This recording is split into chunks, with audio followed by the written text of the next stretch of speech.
Marami ang makakarinig ng mabuting balita, ngunit pipiliin pa ring makinig sa mga maling turo.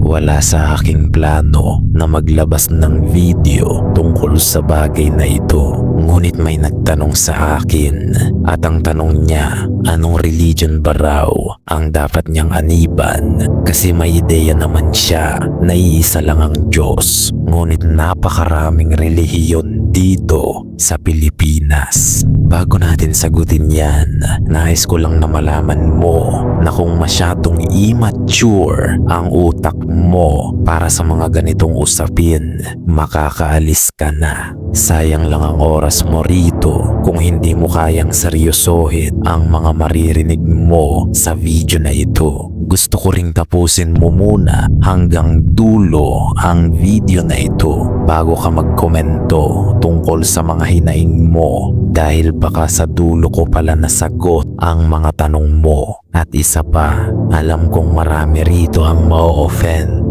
iiyak at hindi magugustuhan ang sasabihin ko. Ngunit hindi kayo ang Diyos ko para i-please, kaya't masasaktan talaga ang mga yumayakap sa maling aral, dahil masakit ang katotohanan para sa mga taong namumuhay sa kasinungalingan.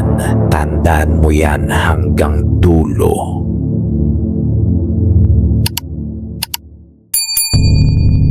Alam mo ba na ang iba't ibang relihiyon ay ipinanganak lang mula sa mga kanya-kanyang misinterpretations ng iba't ibang tao o organisasyon sa mga salitang nakasulat sa Biblia? Nakuha mo ba? Ulitin mo kung hindi, dahil yan talaga ang dahilan kung bakit sandamakmak ang mga relihiyon dito sa Pilipinas. Pare-parehong tumutukoy sa iisang Diyos, ngunit iba-iba ng pagkakaunawa, kaya't mangangapahamak ang sumusunod sa kanila.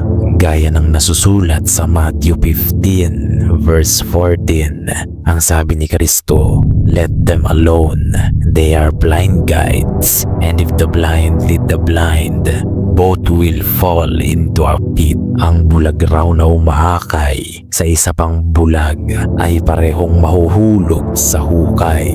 Impyerno ang katumbas ng hukay na tinutukoy niya dyan. Kaya imbis na makinig lang sa sermon ng kung sino-sinong religious leaders, pastors, pari at ministro, ako mismo ang nanaliksik ng katotohanan. At ganyan din dapat ang gawin mo. Tinuturo ko naman yan dito noon pa, diba? Ikaw mismo ang sumaliksik. Huwag kang basta tatanggap ng kung ano-ano na lang ang sabihin sa'yo. Kaya maraming tao ang mapapahamak dahil mga tamad magbuklat ng Biblia. Gusto lang makinig, tapos kung anong sabihin sa kanila, yun na lang ang paniniwalaan. Hindi na nila inaalam kung tama ba yung narinig nila, at hindi na nila kine-question kung bakit yun ang gustong ipapaniwala sa kanila. Naunawaan mo ba yan? Tapos ito pa ang isang problema. Nagbuklat nga ng Biblia, hindi naman marunong magbasa in context. Palaging cherry picking ng verses ang ginagawa. Kaya misinterpretation lagi ang nangyayari. Kapag ba nagbasa ka ng libro tungkol sa calculus, tapos isang page lang ang binasa mo, mauunawaan mo na ba agad yung buong libro? Malamang hindi. Nakukuha mo yung punto. The point is, maraming relihiyon ang sasabihin nilang sila ang tama at sila lang ang maliligtas. At kung wala kang kaalam-alam sa salita ng Diyos at wala kang personal na relasyon sa Kanya, natural, wala kang laban dyan. Maluloko at maluloko ka dahil kulang ka sa gospel knowledge. Madaling maloko ang walang alam. Basic principle na ng mundo yan. Kaya imbis na makinig ka sa kung sino-sinong nagsesermon dyan, ikaw mismo ang sumaliksik.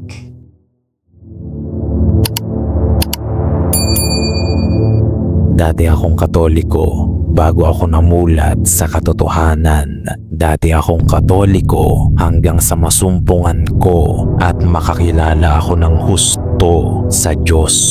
At simula nang malaman ko ang katotohanan mula mismo sa salita ng Diyos sa Biblia, namulat na ako sa mga religious scheme ng iba't ibang relihiyon na ito. Nalaman ko ang katotohanan tungkol sa mga religion at ang buong religious system. Ito ay may kukumpara sa tinatawag nating matrix. Ngunit imbis na kulungan ng mga kaisipan, kulungan ito ng kaluluwa. Kung paano ikinukulong ang utak mo sa matrix, ganoon din ikinukulong ang kaluluwa mo sa religious matrix. Hindi ito haka-haka, hindi ko ito gawa-gawa, at kayang patunayan yan sa iyo ng Biblia mismo. Makinig ka sa sunod kong sasabihin. Ang pananampalataya ko at ang paniniwala ko ay na kay Kristo, at wala akong pakialam kung hindi ka naniniwalang Diyos si Jesus. Masyado ka nang na-brainwash ng mga pinakikinggan mong religious leaders. Ikaw kasi ang sumaliksik, hindi yung nakaupo ka lang at nakikinig. Kaya kung hindi ka naniniwalang Diyos si Jesus, ikaw ang bahala, hindi naman ako ang maaapektuhan. Utak at kaluluwa mo naman yan. At kung ine-expect mo na makikipagtalo ako sa iyo para lang patunayang Diyos si Jesus, nagkakamali ka. I am not here to debate anyone because Jesus is the truth and you cannot debate the truth. You can only accept it. Unawain mo yan sapagkat hindi tungkol sa pangungumbinsi ang video na ito, dahil alam kong kumbinsido ka na sa pinaniniwalaan mo at wala ng rason upang pakinggan mo pa ang mga susunod kong sasabihin, kaya't makakaalis ka na rito. At wala rin akong relihiyon at hindi ko rin tinitingnan na isa akong relihiyosong tao, dahil religious people din mismo ang nagpapako at pumatay kay Jesus. Mga hipokritong Pharisees. I am not religious because I don't worship any religion. Ang sinasamba ko ay Diyos, hindi relihiyon. Unawain mo yan. Kaya't upang sagutin ang tanong mo kung anong relihiyon ba ang dapat mong aniban, ang sagot ko ay wala, dahil hindi relihiyon ang makakapagligtas sa iyo, kundi relasyon. Relasyon mo sa Diyos. Ang relasyon mo kay Jesus. Ano mo ba siya at ano ka ba niya? Ano bang relasyon ang mayroon sa inyong dalawa? Walang sinabi sa Biblia na magpakarelihiyoso ka, at kung makikita mo pa nga, pamilyar ka ba sa mga Pharisees? Sila lang naman yung mga taong alagad ng simbahan noong panahon ni Jesus, na mga napakarelihiyosong tao at talagang kritikal pagdating sa mga religious law. Ngunit sila pa rin mismo ang nagplano kung paano ipapapatay si Jesus.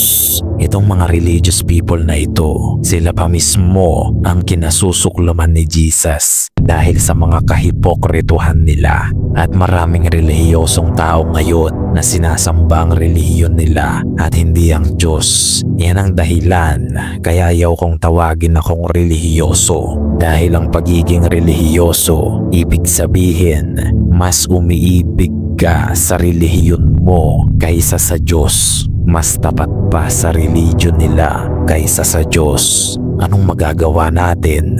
Ganyan na ang ginawang doktrina at brainwashing ng religion nila at ng mga religious leaders nila sa kanila. Wala na tayong magagawa sa mga taong ito, dahil bato na ang puso nila at sarado na ang isipan nila. Kahit si Jesus mismo ay pinabayaan lang ang mga ganitong tao. Hindi niya sila pinilit na paniwalaan siya, kaya't hayaan na lang din natin sila. Dahil kahit anong sabihin mo sa mga yan, Malabo na ang loob at isip niya. Wala ng salita o paliwanag ang makakapagpabago ng pinaniniwalaan nila. Kahit palatagan mo yan ng mga katotohanang hango lahat sa salita ng Diyos, sarado na ang puso nila. At hindi ko rin ginawa ang video na ito upang mangumbinsi. Itatak mo yan sa ulo mo bago ka magkalat sa comment section. Kaya ikaw, hanggat kaya mong pumili at wala pang humahawak sa leeg mo, piliin mo ang katotohanan. Ikaw mismo ang sumaliksik. Huwag kang basta makinig lang.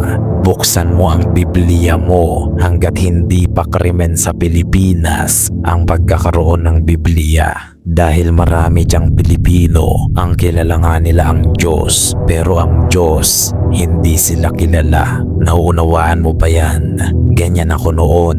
Kilala ko si Jesus pero hindi niya ako kilala dahil wala pa ako noong malalim at personal na relasyon sa Kanya.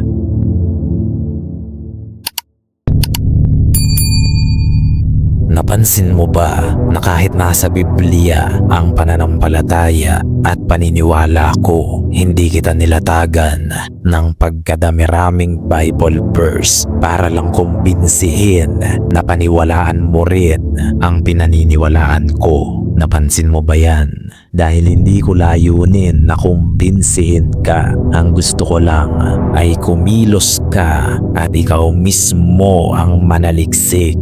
Alamin mo kung ang pinaniniwalaan ko ba ay tutugma sa katotohanang hinahanap mo. Ulitin mo yan at pakinggan ulit dahil ikaw ang makakatuklas niyan kapag nagkaroon ka ng personal encounter with God.